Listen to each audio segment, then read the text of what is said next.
एक civil engineer का actual में जो काम है वो है स्ट्रक्चरल डिजाइन करना, लेकिन maximum civil engineer structural designing ना करके सिर्फ साइट पे लेबर को मैनेज करने का काम कर रहे हैं।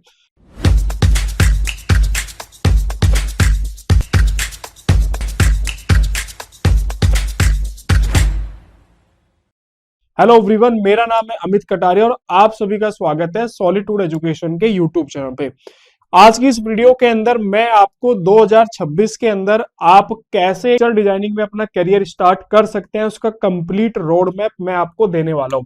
जैसा मैंने आपको स्टार्टिंग में बताया कि सिविल इंजीनियर का जो मेन काम होता है वो होता है स्ट्रक्चर को डिजाइन करना, लेकिन अगर आप परसेंटेज उठा के देखो जितने भी सिविल इंजीनियर्स हमारे देश के अंदर काम कर रहे हैं उसमें से एक माइनर परसेंटेज ही है, मतलब बहुत ही कम ऐसे लोग हैं जो स्ट्रक्चरल डिजाइनिंग में अपना करियर बना पाते हैं। वरना ज्यादातर जो सिविल इंजीनियर्स हैं वो सिर्फ लेबर हैंडलिंग का ही काम जो है वो पूरी लाइफ जो है वो करते रहते हैं। ठीक है, तो पूरी डिटेल में बात करेंगे कैसे आप स्ट्रक्चरल डिजाइनिंग में अपना करियर बना सकते हैं। सबसे पहले बात करेंगे कि हु इज स्ट्रक्चरल इंजीनियर। तो काफी सारे सिविल इंजीनियर्स को तो ये भी नहीं पता होगा कि स्ट्रक्चरल इंजीनियरिंग क्या होती है। यहाँ पे कुछ डेफिनेशन लिखी है, डेफिनेशन पे मैं नहीं जाऊंगा।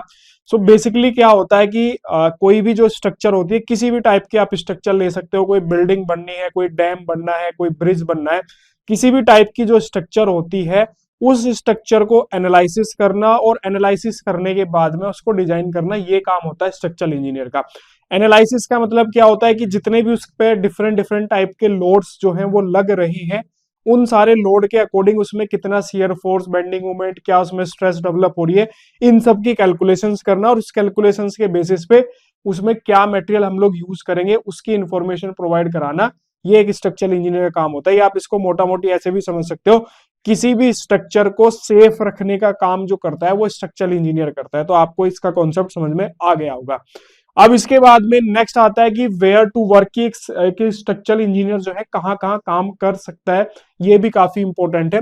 सबसे पहला है बिल्डिंग और दूसरा इंफ्रास्ट्रक्चर्स। ठीक है, मैक्सिमम लोग जो स्ट्रक्चरल डिजाइनिंग के अंदर अपना करियर बनाते हैं उसमें से मैक्सिमम लोग जो अपना करियर बनाते हैं वो बिल्डिंग कंस्ट्रक्शन के अंदर बनाते हैं। ठीक है, क्योंकि बिल्डिंग कंस्ट्रक्शन के अंदर क्या है, बहुत ही ईजी है और ज्यादा डिटेल नॉलेज आपको लेने की जरूरत नहीं है। आपको अगर मीडियम लेवल तक की अगर आपको स्किल्स है आपके पास में, तो भी आप बिल्डिंग डिजाइनिंग में अपना करियर जो है वो बना सकते हैं।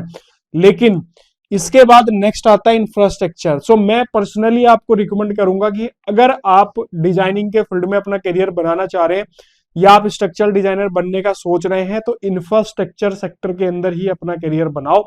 यहाँ पे थोड़ा सा डिफिकल्ट होता है, लेकिन जो अपॉर्चुनिटी है वो काफी ज्यादा है।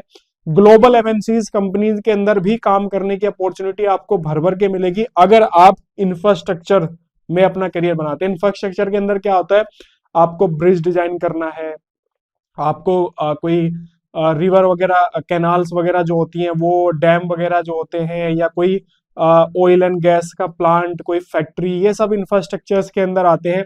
सो इस तरह की चीजें जो है आप सीख के इंफ्रास्ट्रक्चर के अंदर करियर बना सकते हो। इसके अंदर जैसे कुछ लोग ब्रिज के अंदर अपना करियर बनाते हैं, मेट्रोज के अंदर अपना जाते हैं, अभी जैसे बुलेट ट्रेन का इंडिया में कॉन्सेप्ट आ गया है। सो इस तरीके से आप अलग अलग सेगमेंट पकड़ के उसके अंदर अपना करियर जो है वो बना सकते हैं। बिल्डिंग में मत जाना, बिल्डिंग के अंदर बहुत भसड़ है, बहुत कंपटीशन है और मतलब ज्यादातर इंडिया में क्या है ना कि इंडिया में बिल्डिंग्स में कुछ यूनिकनेस नहीं है। अगर आप देखोगे ना तो सिमिलर टाइप की स्ट्रक्चर्स ही मिलेगी।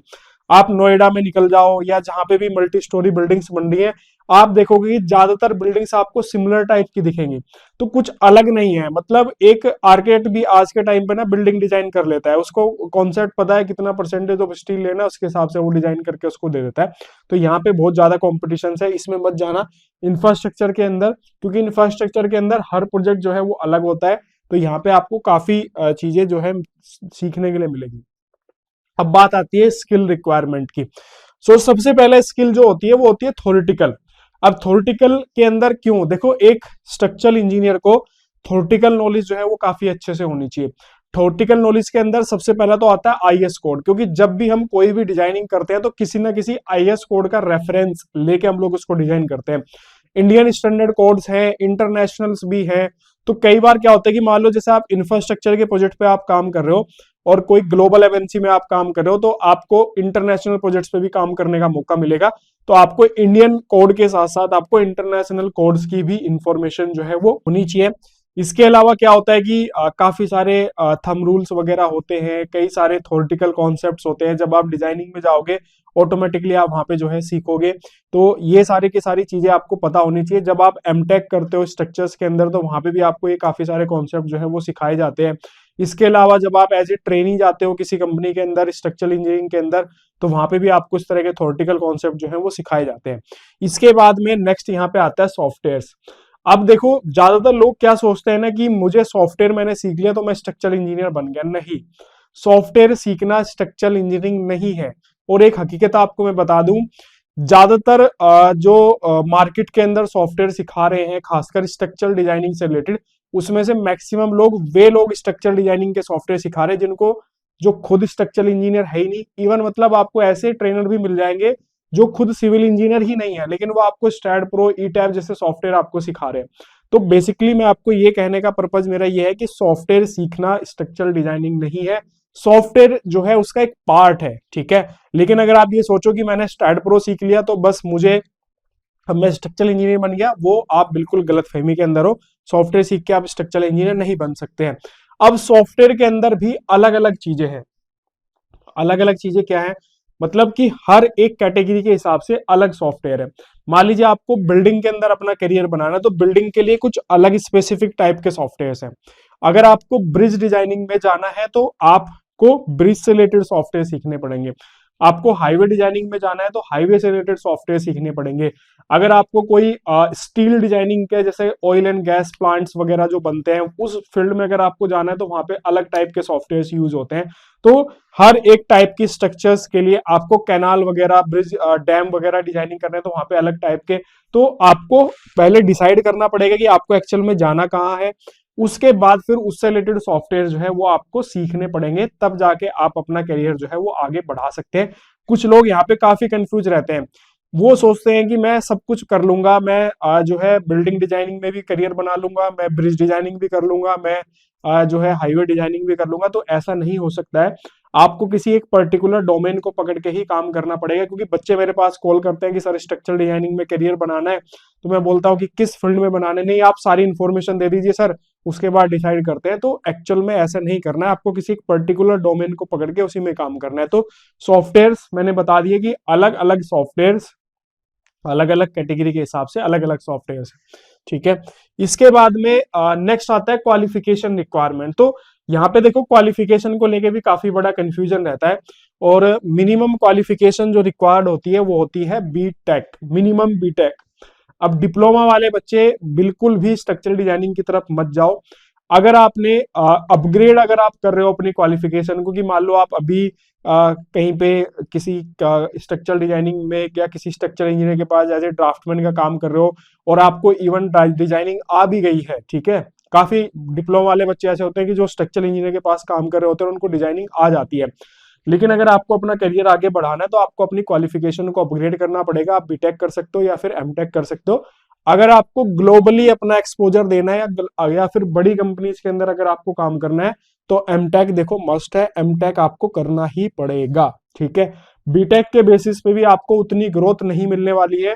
और एक और चीज आपको मैं बता दूं कि जो ग्लोबल एमएनसीज हैं या जो बड़ी कंपनीज हैं, वो स्ट्रक्चरल डिजाइनिंग में एमटेक कैंडिडेट्स को हायर करना ज्यादा पसंद करती हैं। तो इसलिए अगर आप स्ट्रक्चरल डिजाइनिंग में करियर बनाना चाह रहे हैं तो मेरे हिसाब से आपको एमटेक जो है वो कर लेना चाहिए। तभी आप इसके अंदर जो है अपना करियर जो है वो बना सकते हैं।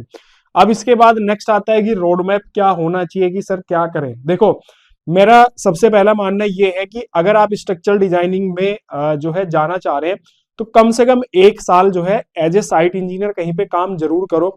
क्योंकि जब आप साइट का एक्सपोजर लेते हो तो आपको रियल प्रैक्टिकल चीजें जो है वो समझ में आती है। और जब फिर आप डिजाइनिंग में जाओगे तो आप उस कॉन्सेप्ट को प्रैक्टिकल अप्रोच के साथ में रिलेट कर सकते हो। ज्यादातर स्ट्रक्चरल इंजीनियर्स के साथ ये सबसे बड़ी प्रॉब्लम होती है कि उनको प्रैक्टिकल एक्सपोजर नहीं होता। डायरेक्ट वो जाके ऑफिस की जॉब ज्वाइन कर लेते हैं, डायरेक्ट एमटेक करने के बाद चले जाते हैं। तो कहीं ना कहीं स्टार्टिंग में उनको काफी प्रॉब्लम आती है। तो अगर आपके पास में टाइम है तो आप कम से कम 1 साल एज ए साइट इंजीनियर काम कर लीजिए, ताकि आपको एक प्रैक्टिकल एक्सपोजर जो है वो मिल जाए।